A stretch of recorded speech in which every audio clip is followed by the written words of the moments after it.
Bom dia, amigos da Sala 57. Sextou! Sextou é hoje, sexta-feira, dia abençoado.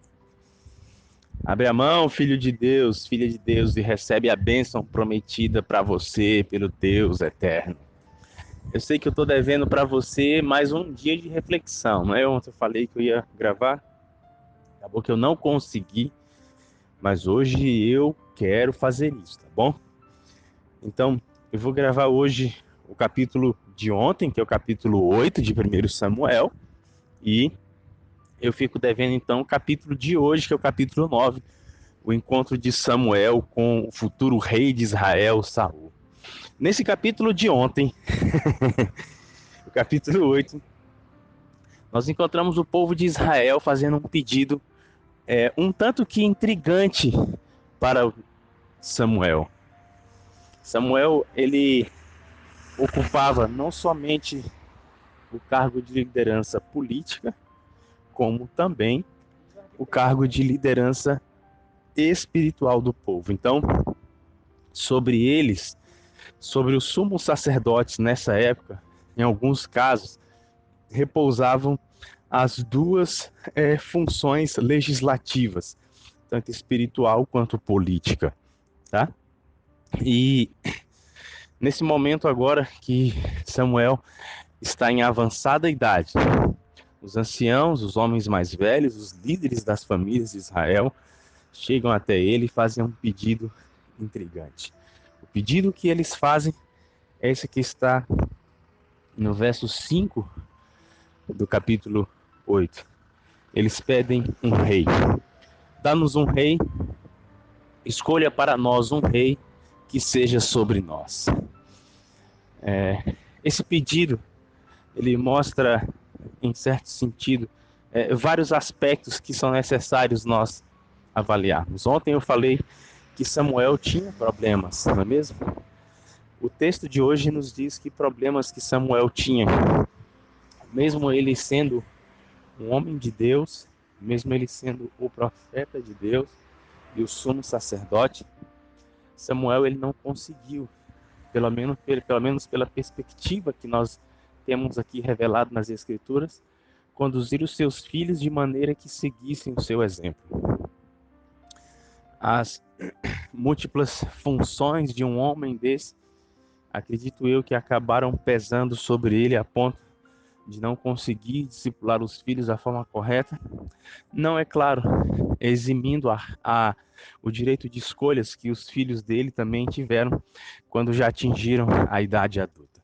Eu sei que longe de Deus ele não os criou, mas as escolhas deles acabaram não demonstrando que eles eram homens tão retos de caráter quanto ele era, e o povo não queria que eles julgassem a Israel.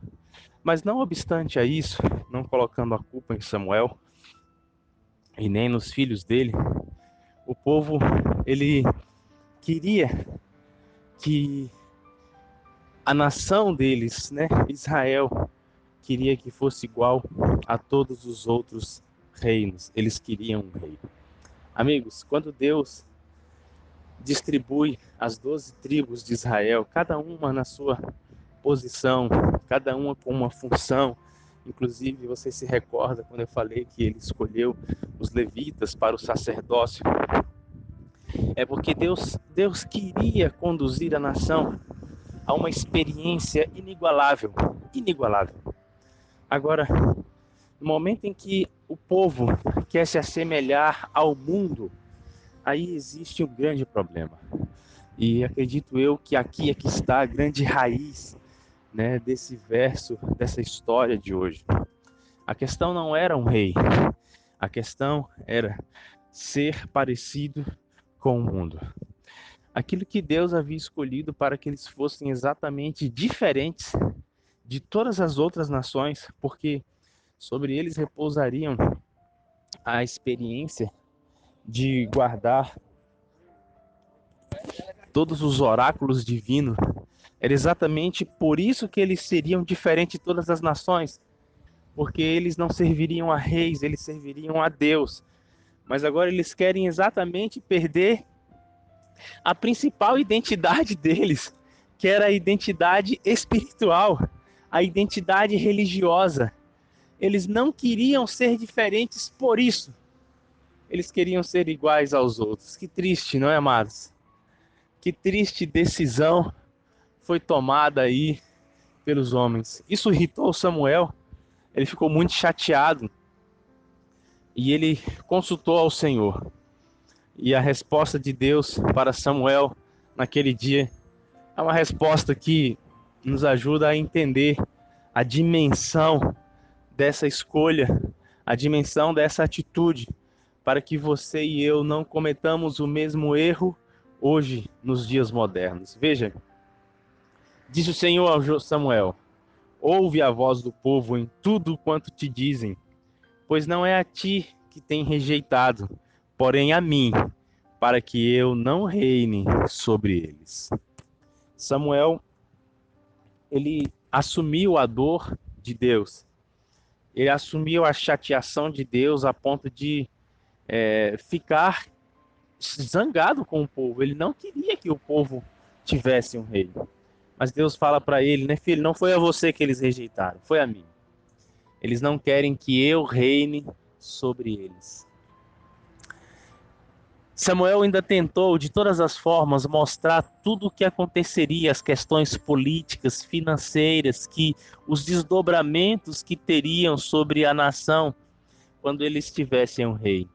Eles não estavam enxergando todo o mal que isso traria, e de fato trouxe grande mal sobre a nação, grande mal mesmo, a ponto deles, séculos mais à frente, né, serem divididos em dois reinos, Israel, Judá do Sul, né, Israel do Sul e do Norte.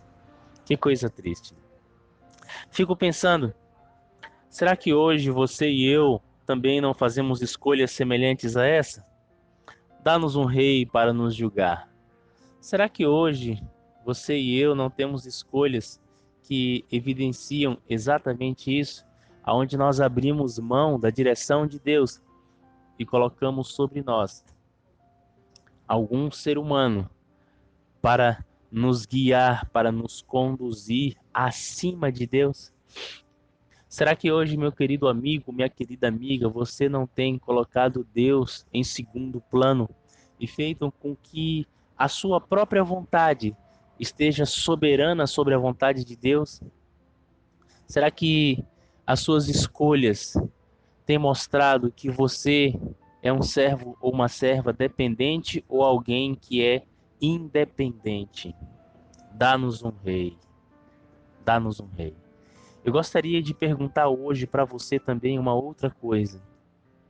Será que aquilo que Deus escolheu para que fosse o grande diferencial no povo dele hoje, como cristãos sinceros, pessoas diferenciadas do mundo, será que hoje você e eu não estamos lutando para ser exatamente iguais ao mundo? Eu gostaria que você refletisse se no local de trabalho você é evidência, se na sua sala de aula, se você é evidência, se na rua onde você mora, se você é uma evidência, ou se você é contado apenas como mais um na multidão. A nação israelita, a partir desse momento, eles vão começar a ser contados como mais um diante de todas as outras tribos, diante de todos os outros povos. E você e eu hoje? Somos contados como mais um ou estamos ainda firmes àquilo que o Eterno tem para nós, a ponto de nos diferenciar? Que Deus abençoe a sua sexta-feira. Que as suas escolhas sejam hoje pautadas unicamente e exclusivamente pelo poder do Espírito Santo. Escolha hoje o Espírito para ser o seu rei. Escolha hoje ceder o lugar do trono do seu coração para o Rei dos Reis e Senhor dos Senhores. O livro do Apocalipse mostra Jesus Cristo como o grande rei. Então hoje, entregue nas mãos dele o cetro do poder da sua vida. Deixe ele reinar soberanamente em sua vida, para que você e eu sejamos vasos de bênçãos nas mãos do Eterno. A gente se fala amanhã na sala 57.